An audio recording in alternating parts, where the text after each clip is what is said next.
Моля, внимавайте къде стъпвате, защото малките хора са навсякъде. Те ходят на работа, почиват, влюбват се, а скоро може да ги срещнем и по нашите улици. Моля, не стъпвайте и върху мъжа, който се е проснал върху паважа, за да ги снима. Това е Слинкачо, 34 годишен английски фотограф, който създава малки светове, за да обърне внимание върху забравените сюжети на големия град. А те са безброй. Миниатюрна жена гледа реклама за сваляне на теглото в милиграми. Скейтбордист се носи по портокалова кора.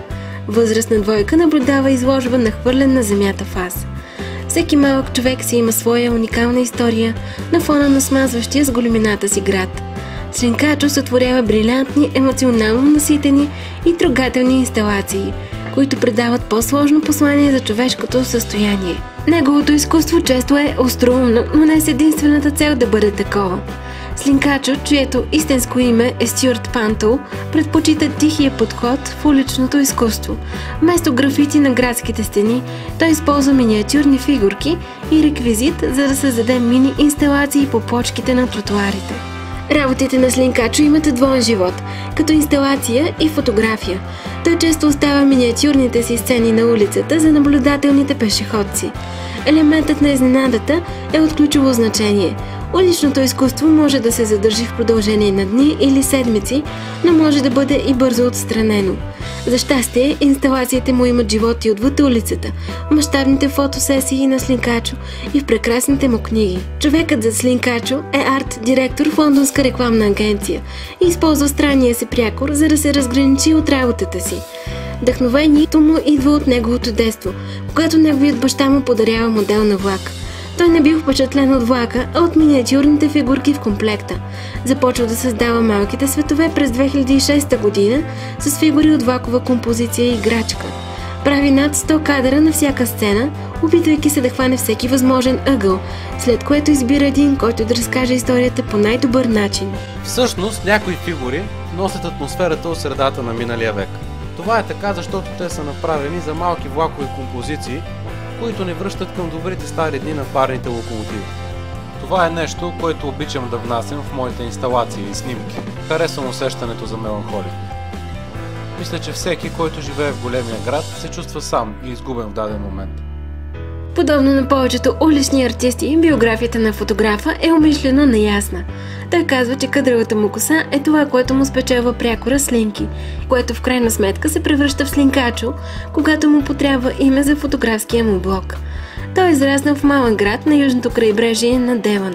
В едно интервю той описва необичайната гледка на бръмбър в града, която му прави силно впечатление и си задава въпроса дали тези насекоми действително са рядкост или просто са незабелязани в натоварената вихрушка на градския живот. Тази интригуваща идея за невидимото кара Слинкачо да опита да създаде собствените си малки градски постановки. Започнах да се интересувам от скритата страна на Лондон. Една вечер намерих бръмбър рогач и осъзнах, че не бях виждал такова нещо, откакто напуснах Девън, който се намира в селска местност. Това ме накара да се замисля за света под краката ни и как в града почти никой не обръща внимание на земята, която е покрита с бетон, а не с интересни бръмбари и растения. Няколко седмици по-късно ми дойде идеята за проекта Малките хора. Хареса ми това, че мога да създам един нов, скрит свят на пренебрегнатите градски обитатели. Героите му са високи едва няколко сантиметра, а за да ги забележите, трябва да са наистина наблюдателни. Също както и ние, те пазаруват, спортуват, почиват си и съзерцават пейзажа. Като истински спец по миниатюрата, използва за декор на своите мини човеци и супергерои празни цигарени кутии, изхвърлени чаши за кафе, улични локви, тротуари, дървета. Градският живот под микроскоп. Това е определението, което му дава вестник Independent. Не съм шегаджия, но изкуството, което ми влияе най-много, е едновременно мрачно и забавно. През 2006 година стартира дебютната му изложба Little People Project. Това включва реконструкция и боядисване на макети на герои, които след снимките остават на улицата. Слинкачо казва за своята работа, че е едновременно инсталация, улично изкуство и фотографски проект.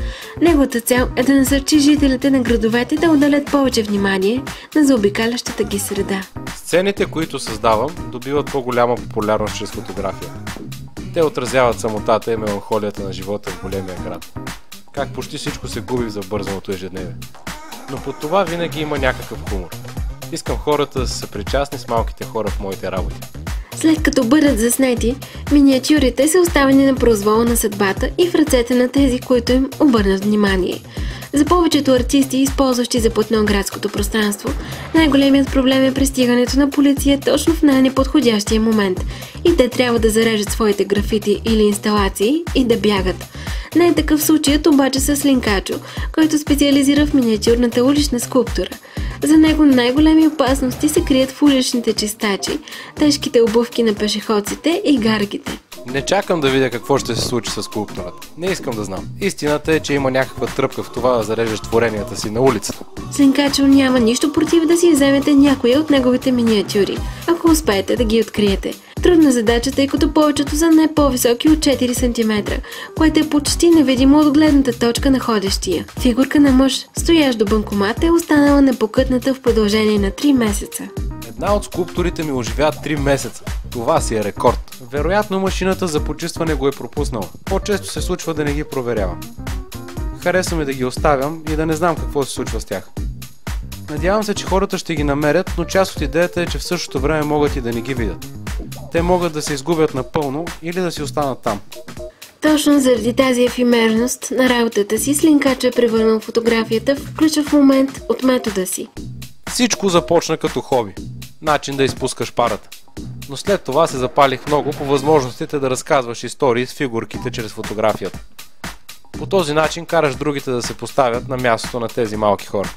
Артистът си играе с мащаба, за да изрази идеите за самота и анонимност в градските пространства. Чувството да си игнориран и пренебрегван, да се чувстваш малък, е нещо универсално. За нас е също толкова лесно да паднем в уличните дупки на големия град, колкото и за малките ми герои. Слинкачо използва елементи и принципи като пространство, движение, акцент, баланс, пропорция и цвят. Прави своите снимки от нивото на земята и се опитва да държи пространството стегнато и разстоянието късо. Във всяка една колекция от фотографии той отстъпва назад от миниатюрната си сцена и прави други снимки, показващи къде са направени инсталациите и колко малки са те. Всички снимки са правени в оживените райони, така че е интересно да се види как автора представя по нов и интересен начин безинтересната част на града. Привидната опростеност в работите се постига доста трудно. Подготовката на всяка фигурка за съответна роля отнема около 3 часа. Намирането на подходяща локация също отнема от няколко часа до няколко дни. Прашинки по лещата на камерата, което се е случвало доста често в Кейптаун, могат да провалят снимките. Слинкачо прави фигурките да изглеждат все едно са в пропорция с останалата част от заобикалящата среда. Когато види в снимката за първи път, е много любопитно какви материали е използвал за изработката и кое е точно мястото от снимката. Той използва естествени цветове, когато работи с фона. Те изглеждат скучни, сиви, сини, зелени и кафяви елементи, присъщи за града. За сметка на това, неговите фигурки са цветни и се откоряват с доста ярки гами, най-вече червени, розови, оранжеви и жълти. Фотографът се разхожда из града и гледа малките детайли в стените, на земята, в кофите за буклук. Той не носи осветление и няма студио, за да направи снимките си. Използва естествената светлина и светлините около града. Тъй като Слинкачо прави своите фотографии на улицата, през по-голямата част от времето той лежи на земята. Интересна е случката, когато полицай го доближава, мислейки, че диша лепило, докато той всъщност поставил лепило на гръка на една от фигурките. В други случаи хората го питат дали не му е зле и дали е припаднал. В някои от неговите снимки виждаме как миниатюрните му хора се радват, а други предават усещането за страх, самота и уязвимост. Правил съм инсталации в различни места по света, но хората реагират по един и същ начин, когато ги видят. Да кажем, че основната идея на тази колекция е меланхолията на живота, особено градския живот. Високи едва няколко сантиметра, фигурките имат уникален ефект върху зрителите. Мислил съм доста за това през годините. Малките хора правят с теб това, което става, когато видиш животинка или бебе. Карат те да станеш грижовен. Същевременно аз се опитвам да създавам персонажи, в които хората да се припознават. До 2006 година той работи предимно в Великобритания, но след това решава да заведе своите малки хора на пътешествие. Книгата Global Model Village описва негови инсталации в Кейптаун, Пекин, Берлин, Ню Йорк и много други големи градове. Баналността на градския начин на живот, със своя комерциализъм и нездравословна храна, е една от темите в работите на Слинкачо. А когато става въпрос за религия, преобразуването на пожарен кран в джамия в долен Манхатън е просто брилянтно.